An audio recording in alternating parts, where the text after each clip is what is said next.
This is our lecture number 6, and today we are going to talk about the methods, parameters, return types, pass by value, pass by reference, and then finally we talk about the method overloading. Remember the last time we talked about the sum of I leave you with a problem.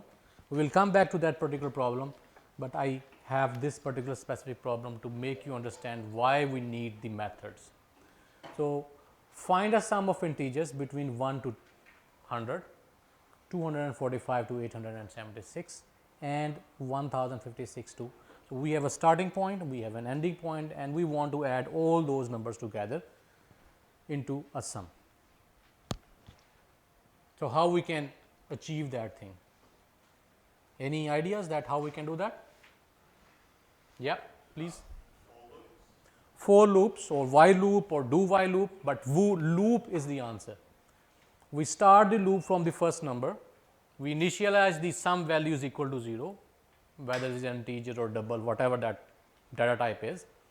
So, we initialize that particular sum value to 0, and then we say starting from the first number, we start our loop, go till the last number, and then we add all those numbers into the sum.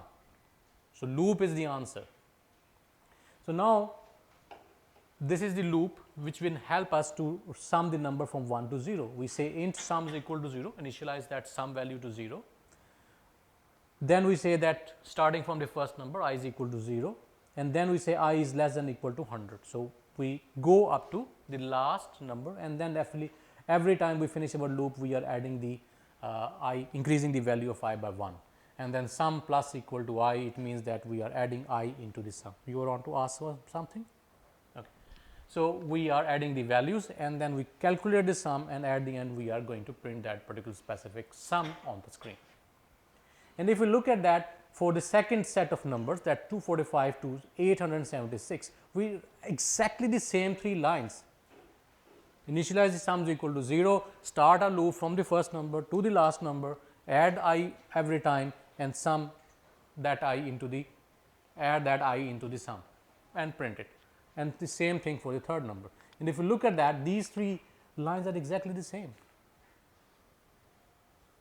exactly the same.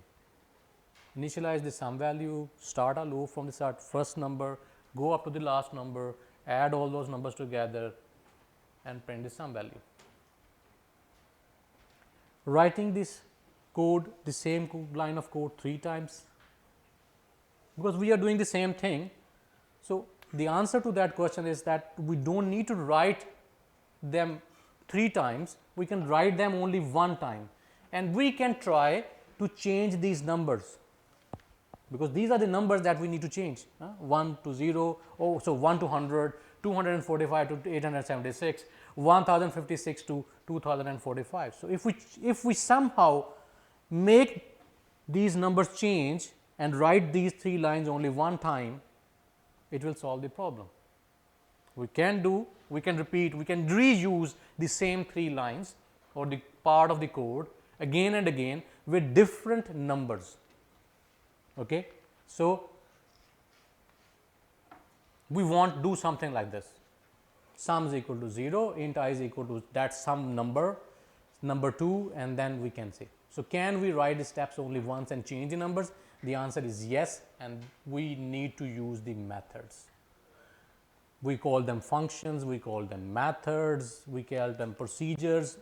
They are different names throughout the history of the programming. When I was studying, they were say more functions. They are the functions. They receive some parameters, they do something and return you back, or does not do return something. But methods in the modern nowadays, we call them methods. Okay. So, how we can write the methods? Syntax is simple. The first part is we have the access modifiers. The second part is that we have return type, the name of the method. Again, this is just like an identifier. We have identifier for the variables, we say int, then we write a variable name. So, this particular specific part, method name, is also an identifier, which is identifying not the variable, but it is identifying a method.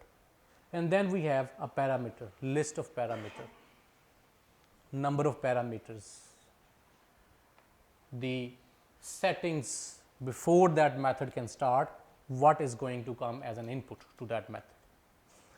So, the first thing is access modifier, we talked earlier as well. So, we have a public modifiers, we have private, we have protected, we have static. Today, we will talk a little bit about the not now. In the next class, we are going to talk them more details, because then we talk about the classes. So, in the class, we have some parameters or some things which are private, some are public, some are static. So, what are the difference? So, but public mean anywhere we can access that particular specific part of the class or part of that particular specific thing. Private mean only in the class we can access. Protected mean we can access in the class and in the derived classes. Derived mean the parent and child relationship exists between objects. That is something which is beyond the scope of this course. Okay. So, we will not be going into that detail much, but I will give you just an overview in the next class. And the static, of course, we will talk about the static as well, that what do we mean by static, how it works. Because right now, if you look at your main method, it's a static method, static main, and then it has some parameter that come in as, so static. Main method is a static, and all the methods that you will write now, they must be static if you want to use them in the main method. They must be static. So, what is that static mean? So, I will try to explain in a much what you can say that that will be more understandable in the next class when we talk about the math classes or the objects. But right now, it will be a little bit cumbersome. Why that particular specific static mean? Static, we have a maths class. We use the maths dot square root or maths dot power or maths dot pi. All these members inside the math class, they are static. So, without creating the object of that math class, we can access them. So, but anyway, so we have return types. Return types, again, it can be a primitive data type, integer type or double type or the float type or character type or string, what is a Boolean type. It can be a reference type like string, or we can define the classes that will be user defined classes. So, it can also be that return that thing, or it can return an array. So, reference type or the value type, they can return, but they will be only return one value, only one value. A method can return only one value, whether it is a reference type or whether it is a primitive data type, only one. It is possible that the method does not return anything, and in that case the return type will be void. You have to write void. Void means nothing. It means that it is not returning anything. Okay? And then, so we can say that method can have 0 or more parameters. Again, if in the brackets name, method name, in the brackets, if we just open and close the bracket writing nothing inside, it means it does not have any input value, 0, or it can have more, 1, 2, 3, 4, there is no limit on it. You have 1 million parameters, okay, that is fine, but definitely providing those 1 million parameters, that will be cumbersome. So, normally we do not have that much parameter, but definitely we can have as many parameters as we want. There is no limit on that. Okay? So, 0 or more parameters. Parameters are the input before the method start its work, what is coming as an input to that particular specific thing, specific piece of code, part of the code. And then return, once it has finished the work, is it going to return something back, who has called this method, who has invoked this method or not. If it is nothing, then the return type is void, otherwise it can only return one value in the back. So, this is our sum method, which is adding numbers, some integers. So, if we look at that, these are the modifiers, public and static, which modify the access of that particular specific part of the code. Then we have return value. Right now, it is not returning anything, and we have to provide we have to provide a void. We can omit that particular specific, a public and static, we can remove that part, optional part. Why? Because anything that you write within the class, it has a default access modifier. Okay? So, if you do not write it, it will consider it as a default, whatever that default is. Okay? So, void is necessary. So, you have to tell, is it going to return something or not? Void is a necessary part. If it is not returning anything, you have to write the void. So, it means the return type is a compulsory part of the method signature or method header. So, you have to provide that information. Is it going to return something? If it is returning something, you need to write that data type, or void if it is not returning anything. And then next part is the method name. Again, that is also a compulsory part. You have to give the provide the method name. Okay. And then we have a list of parameters, and again list of parameters is optional. Maybe you can open the parenthesis, close the parenthesis without anything in between those parentheses, that is fine. 0 parameter, there is no input value. But if you have the input value, you need to write it that. Again, just like you are declaring the variable, int, data type, name of the variable, and if you have another parameter, you put a comma, second parameter, just like declaring a variable. So, these are the variables which can be accessed within the method. The parameters are actually the variables which can be accessed within the method. Got it? And then of course, these numbers can be changed when we are invoking that particular specific method. These numbers can be changed, num1 and num2. Start first time, it will be we call this method with 1 and 100, it will give us or print the sum of integers from 1 to 100. And if we are invoking that particular specific method with 245 to 756, it will print the sum of those numbers. So, this is the header part, header, which tells us some information about that particular specific method. What are the access modifiers, what is going to be returned, what is the name of the method, and what are the parameters. So, that is the header. This is the method signature. We are going to use this part, name of the method and the parameters, to call this method, to start that particular specific part of the code to execute. Okay. So, we are going to use that signature, and of course, the block of the code which is in between these curly braces, that is called the body of the method. Implementation, what it will do line by line. So, that is called the body. So, we are going to write something like this, print message format. Again, this is something we have written down that particular specific line here.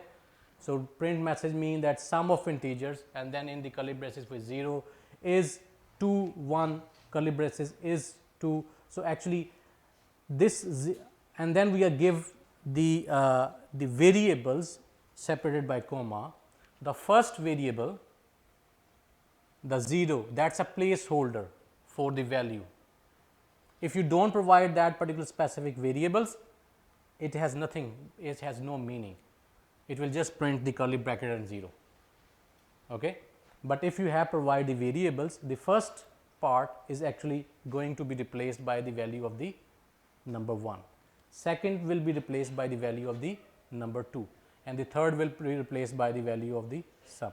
So, actually it is, instead of using that concatenation plus sum and all, so you are writing a one statement, and then you are telling that at this placeholder this value will come in, at the second placeholder the second value will come in, and the third. So, that will help you to format your output, writing a formatted output on this console.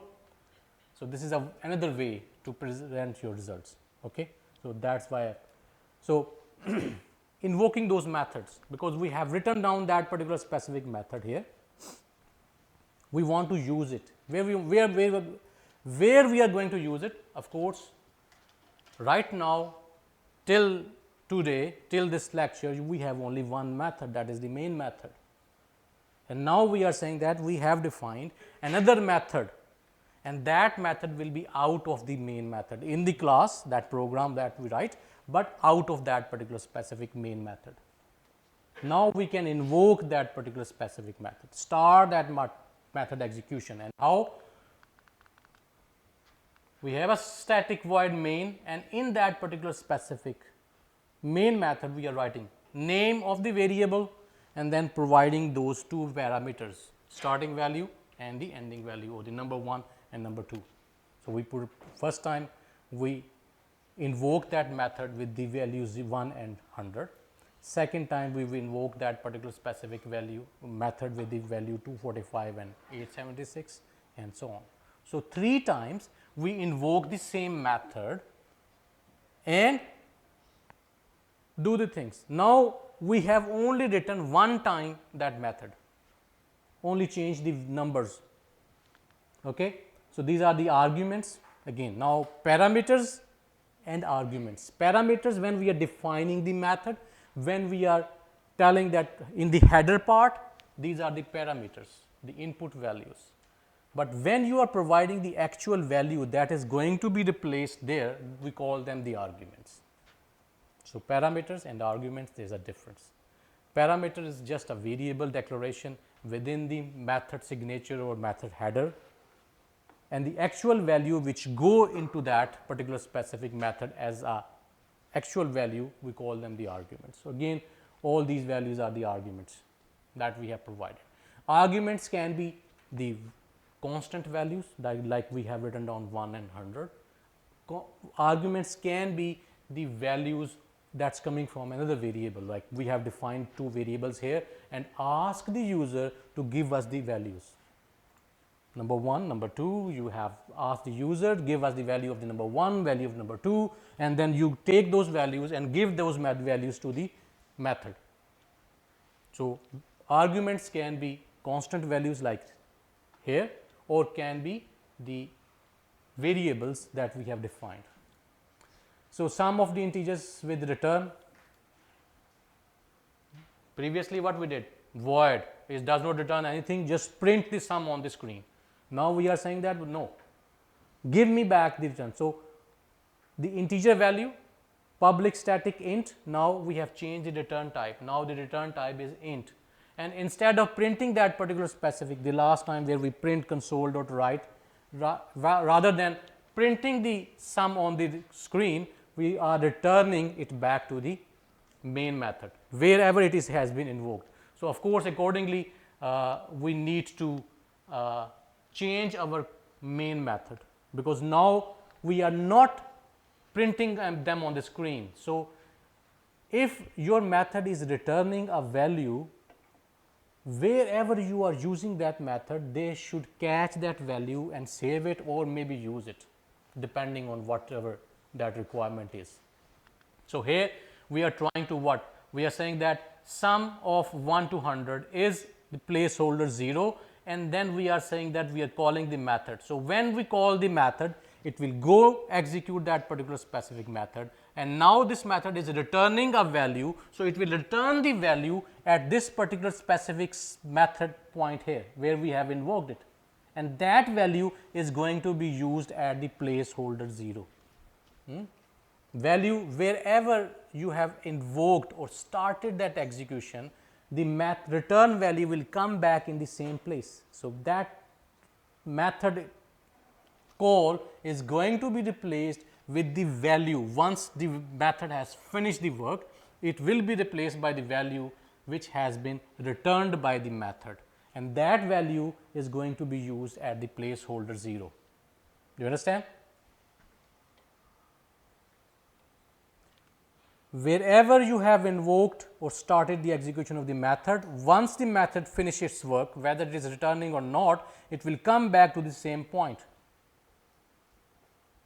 and then it will execute the second line.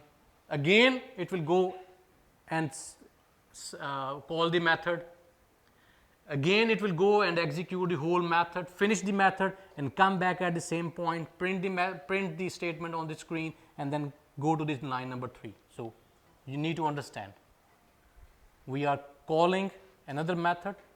Now, this particular specific main method is waiting for the other some integer methods to finish its job and return back the control. Once it will return back the control, it will execute that particular specific line, print this statement and then go to the next print statement. But in the next print statement again it is a sum, again it will ask the main method some integer method to execute something for it, and it wait for its finishing, wait till that particular specific method finishes job and return the control back. So, these are the methods, use how they are being used. So, we start executing the first line. When we have a method call, it will come down here. Once it will come down here, what will happen? These are the variables which has been declared as our input value. It means these are the variables within the method. So, when we talk about the variables, actually it will generate, it will create those variables in the RAM. Yes, got it? Let us come back again. We start executing the first line, because whenever we are executing a program, the main method start executing, the first line is going to be executed, and here in that first line we are making a method call. So, it will start executing, it will call that particular specific method. In the method we have the parameters. So, what it will do in the RAM, in the memory, it will create those parameters. Once it has created, the value is 0, that is the default value for the integer values. Now, what will happen? The value 1 will go into the num1, the value 200 will go into the num2. First value go into the first parameter, second value go into the second parameter. So, now we have only started, what you can say that till now we have configured, we have set up our method so that it can start the execution. So, once it will start the execution, what will happen? Now, we have set up, we have received, we have created the num1 and num2 parameters or the variables inside the RAM, received the value which has been provided by the main method, okay, and now we are going to start the execution. Execution start with the first line. So, now what we will do? We will create a sum variable with the value 0.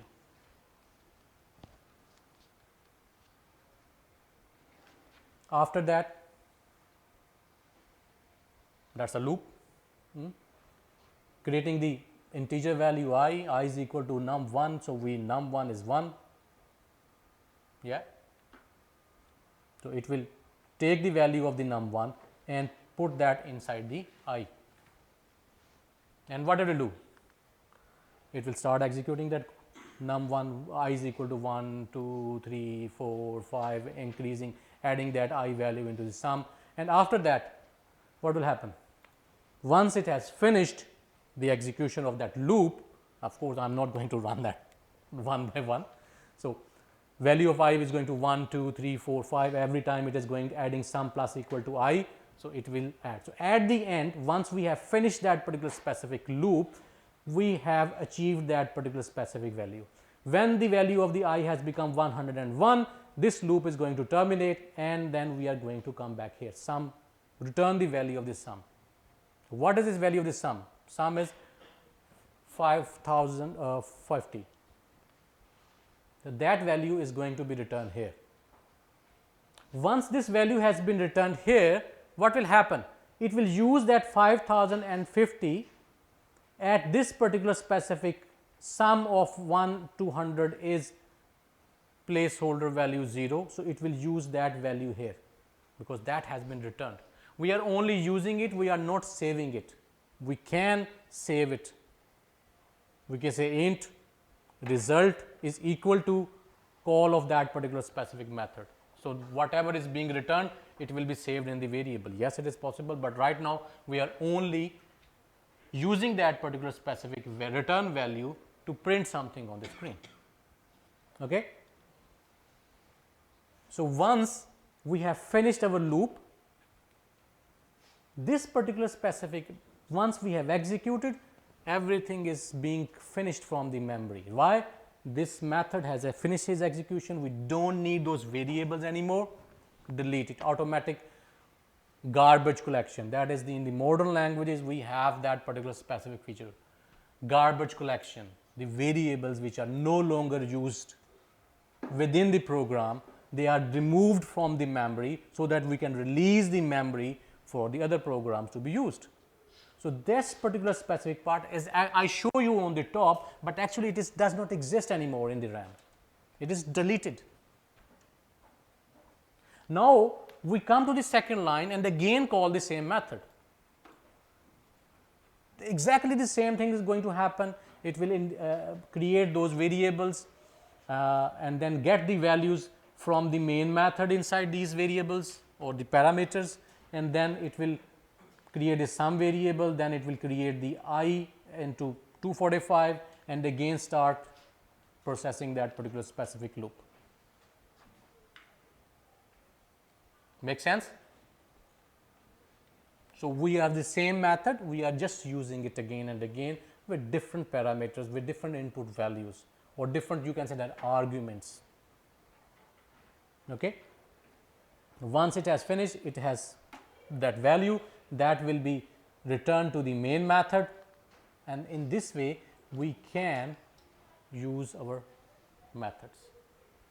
We can also have the variable arguments. It is not necessary that we always provide 1, 2, 3, 4 constant values, or we call them the literal values inside our programs. We do not need to. We can say that we have num1 and num2 in the main. Look, the upper code is actually in the main method.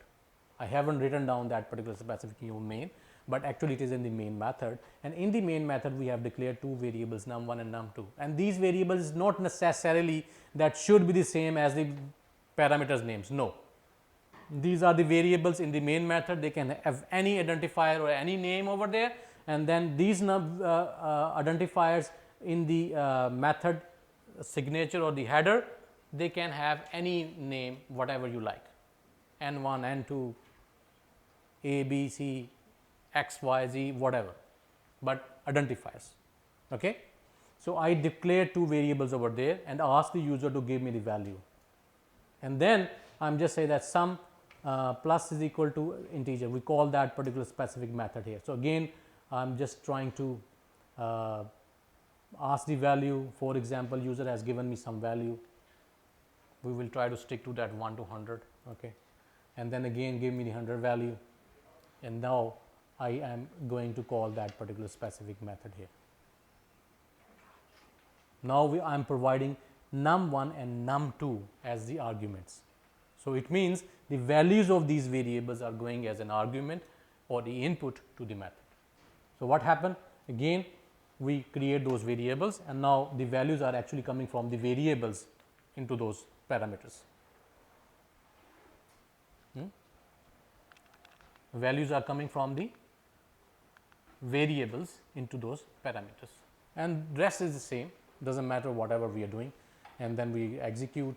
Once we execute, it will finish the job and it will return the value. So, the value is of the sum is being returned. Got it or not got it? Any questions so far? Yes. Can we please have a demo on this? Demo on this, okay. I will just what you can say that okay.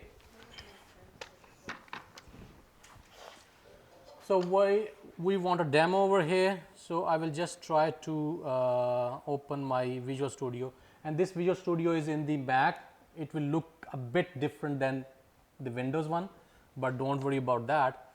So, I will just bring it here, and then we can see that what is going on. So, I will just bring up here on that screen, because this is screen that we are going to. So, I say just new and console application, console project. Okay, yeah, that's next. Just like class demo lecture 06 and create it. Okay, what's saying that? Create illegal solution names. There is something.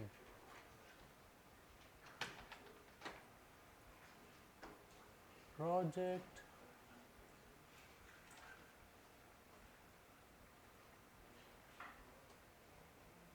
Console application journal.net. No, that's fine. Okay, demo lecture 06.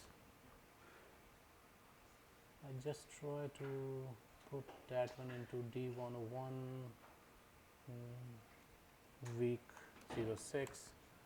I open it. Okay, create. Okay.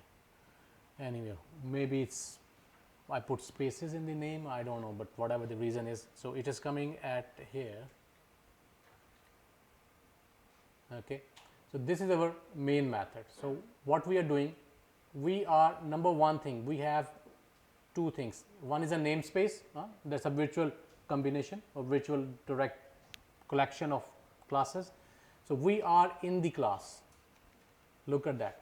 This is the class here. Starting from that particular specific point to this point, we have that class, and inside this class, out of the main method is actually starting from that particular specific point is here till here.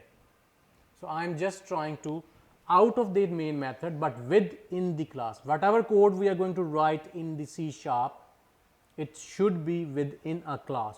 I cannot write a code in the namespace or out of that particular specific namespace. No, only within the class. So in the class we say static void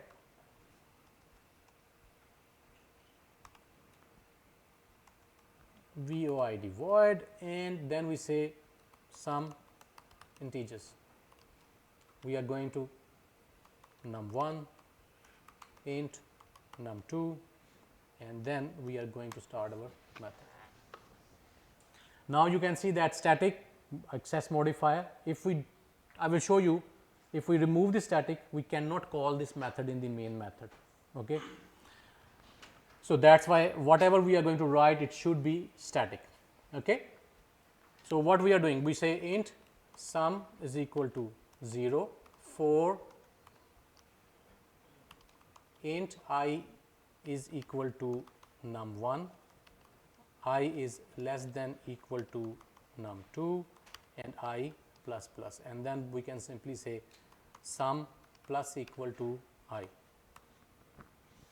Yeah, and then we can say that console dot write or write line, and then we can say that sum, I'm just trying to keep it simple, sum, and print it on screen. Now what we need to do, we need to call this method. So what we do, we say method name sum, and look at that, it giving me the option sum, and then if I just do that, it is giving me an error message. Yeah? We can write down and say that there are no arguments given that corresponds to the required formal. So we need to provide two parameters. So we say 1 comma 100. So once we provide those parameters, it says yes, and now we can just try to run that particular specific program. It is going to be run down here, and look at that, this one, sum 5050, 5050. So it has provided those. Now we can do a lot of other things. Instead of, for example, first of all, I just try to remove that static and then show you that. Now look at that, it is underlined again. What is saying that an object reference is required for the non-static field. It means that we cannot call this method into that one. I can, provided that I say that the class name is main class. So I say main class object is equal to new main class, okay, and then I say object dot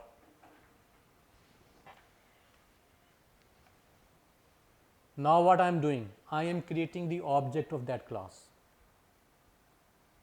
main class in the main method, and using the main method I can call this method, yes, that's fine.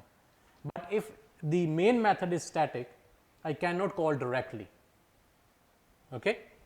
So, we will talk in the next class what is all that particular specific object and the classes and meaning.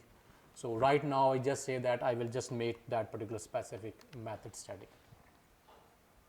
So, if it is a static method within the class, I can call within the static method only. Okay. One thing, second thing it can return, for example, if I say int, I can change that one, and rather than printing it on the screen, I am just saying that return sum. So, it will return the value. Right now, I am not receiving that value, I just call that particular specific method. So, what will happen?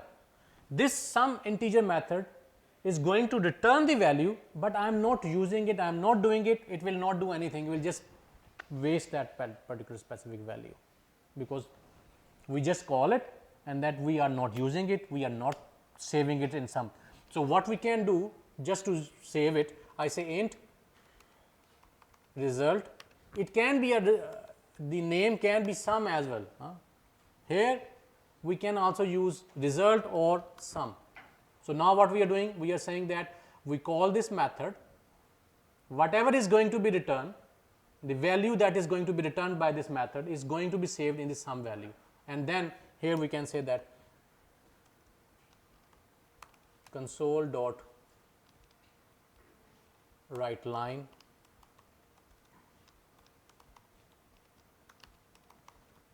sum. So, if I just try to run that program, it will exactly do the same thing, sum 50-50.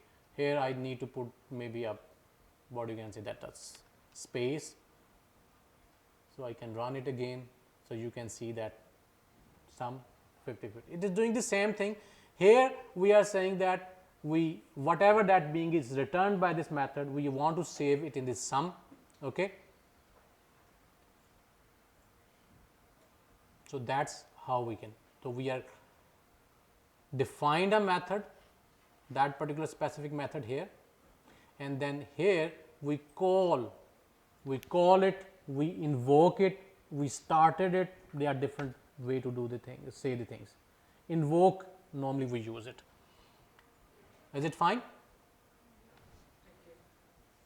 Any other questions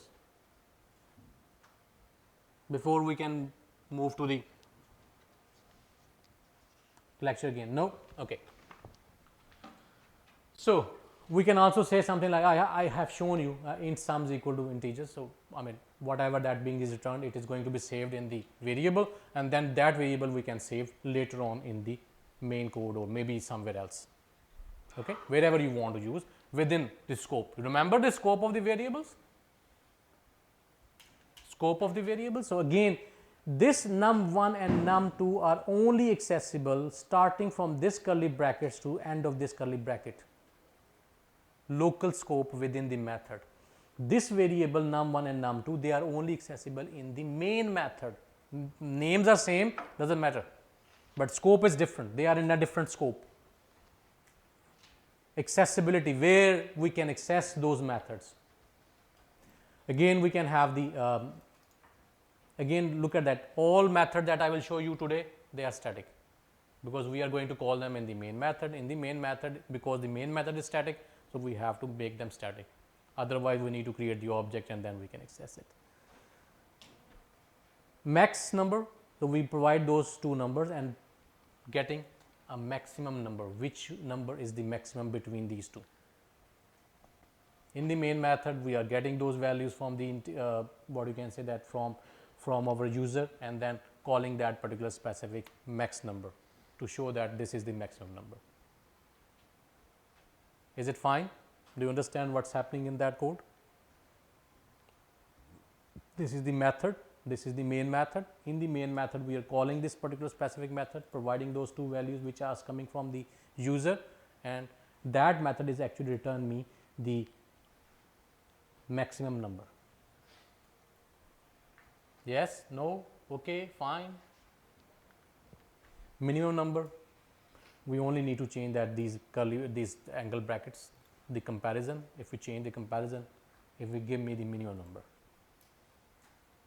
same method in the main, we are calling it, we are using it.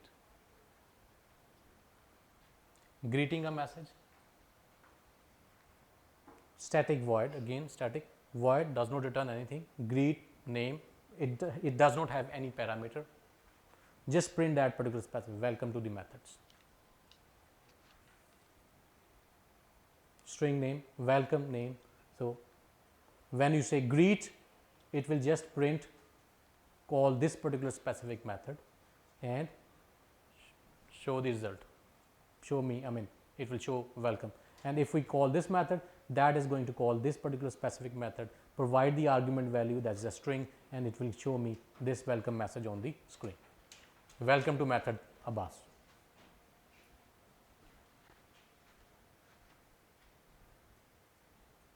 I always, you need to welcome yourself. Okay.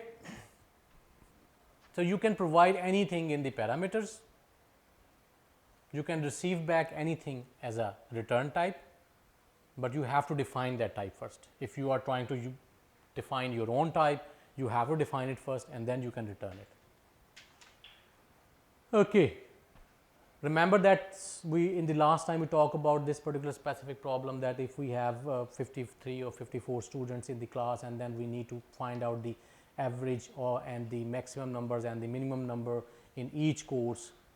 4 courses you are teaching in one semester. So in each course, so we write that same particular specific code again and again 4 times for different 4 courses. No, that's not a good idea. So we can use the methods. So how we can use the methods? Method to find the average. So we have marks as an array. Array is coming as an input. Double, that is brackets, which is marking that this is an array type variable, and then the variable name, and then we say double average, sum is equal to 0. For int I is equal to 0, I is less than the marks dot length, the length of that particular specific array, I plus plus, sum plus equal to marks I, and average is equal to sum divided by marks dot length, and we get the average, and it will be returned back to the calling method wherever we are using or invoking that particular specific method. Average. Now we don't need to write this code 4 times for each course. We can just call this method and provide the marks in form of an array to that method, and it will return back the values. Understand? Finding the maximum, again we are starting with the first number. We say that this is the input value, that is a marks array, and then we are say that max is equal to the first number of that marks, first element in that array, and then starting from the first and go to the last one, and then if the max is less than the current marks, second marks or third marks or fourth marks, then replace the marks max with the marks, and at the end eventually we will have the maximum numbers inside this max variable, and we are returning the max back. Same for the minimum. This is the minimum. Again, only thing is changing here. If min is greater than that, replace the min with the variable names. Otherwise, just simple. Simple? No? Yes? I consider it yes. Okay. So more efficient solution we can do in the same. Compute the results. So we are not only computing the result average, we are also finding out the maximum, we are also finding out the minimum. And now here we say that double result, new double 3, because we need 3 values to be returned, and we know that in the method we can only return 1 value. We can return a 1 array with 3 values, yes, that's possible, but only one thing we can return. So what I did, I create an array of 3 double values and then compute In the 0 index value, I say the sum or the average marks. In the index value 1, I am getting the maximum, and in the index value 2, that will be minimum. And then I am computing all those things in this one method and return the array. I get the array of the marks, I return the array of the result, and that array contains 3 values. At the 0 index, it will be the average marks. At the 1 index, it will be the maximum marks. At the 2 index, it will be the minimum marks. The point is that how you are going to tackle the problem. You write 3 different methods, write one method, return an array, but you need to understand that once what is going to be returned by this method and how I can use in my program.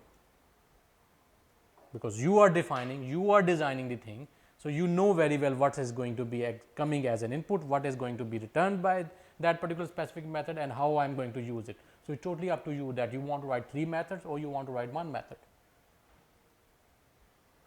But to show you that we can return anything, if we can define that in our program, whether it is a class, whether it is an array, whether it is an integer value, whether it is a double value, we can return only one value. We can return a class. We define a class in which we have the minimum value, maximum value, and that, and then we compute it, initialize that particular variables inside the class and return the class.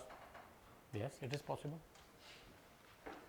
We have talk about, we know the arrays, so I am just returning the array. Okay? Any questions so far? Is it clear, or it's been getting more and more and more complicated?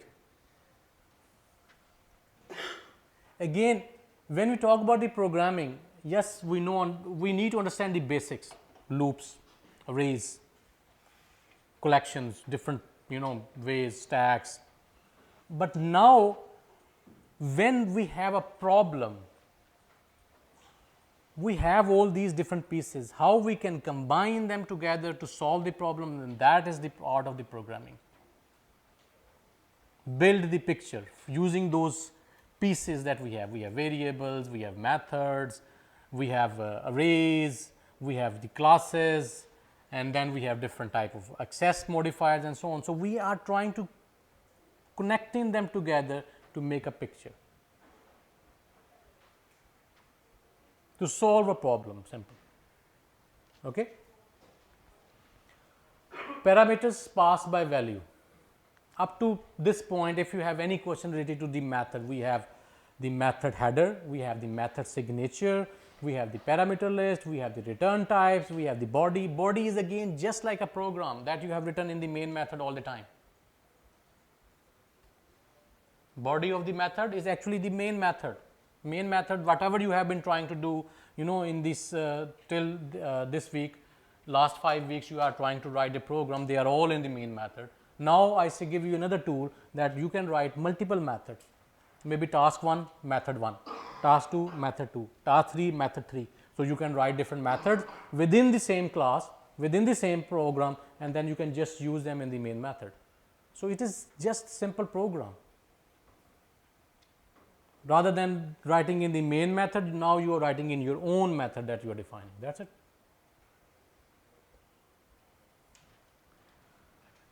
Now, as you know, and I hope you can remember, we have 2 types of variables: value type variables, integer, int, double, float, character, boolean. They are value type variables. It means the variable actually directly pointing towards the value of that particular specific variable within the memory. Remember? And then we also have a reference type variable, string. Array is also a reference type variable, then we talked about this last week. So, we have 2 types of variables, and then we also have 2 types of passing, how we can pass those parameters to the method. The first one is the pass by value. Normally, the value type variables are passed by value. All primitive types, double and float, only value of the variable is passed to the method. Value a copy of that particular specific variable value is being passed to the method, and we have seen it when we talk about int sum. Here, if we just go back here, here num1 and num2. So, actually if you look at that particular specific point, only the value are being passed here. The value of the num1 and num2 variables are passed to the method. So, that is passed by value, and of course, I will explain you further over there. So, this is passed by value. If we change these variables num1 and num2 in the main method, it is going to change the local copy of those variables, not the original values which are in the main. No. Of course, here we are not changing the num1 and num2. So, you will not realize that if we changing it, then it's going, no, it is going to change the local variables here within the main within the sum integers method rather than the copy of the main. Okay. So, for example, we have int num9 in and the upper code is in the main method, remember that. Okay.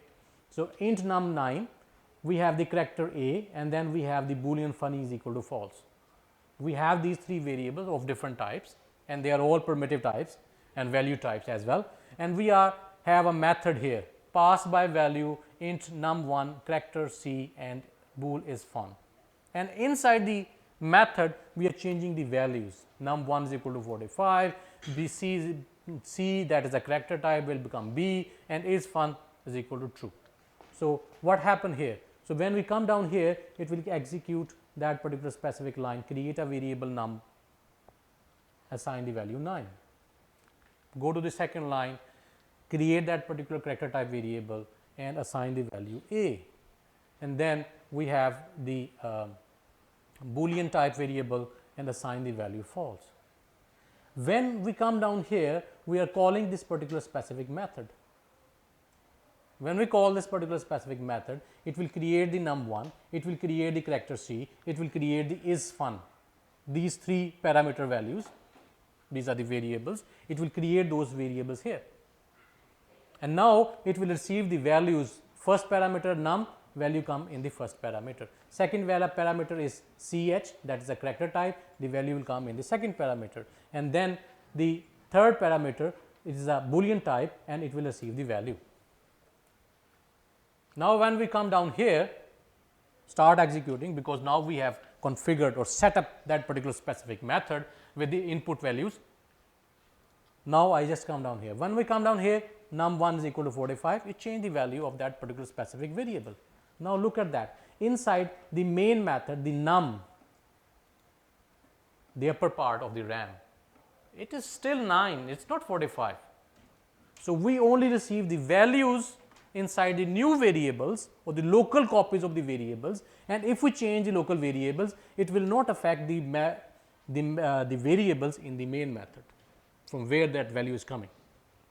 And similarly, when we try to change the value of the c, again the local variable, and it will become b, then we change the value of this one to true, it will become true, but original values will remain same. And once we have finished that particular specific execution, these things are going to be removed from the memory, deleted, because we have finished the execution of the program, so the method. So, once that particular method is finished, we are still here in that particular specific area, because here we are going to return, because we are not returning anything. So, it will return the program here. So, once it will return here, done. Any questions before we can stop the video? Brilliant.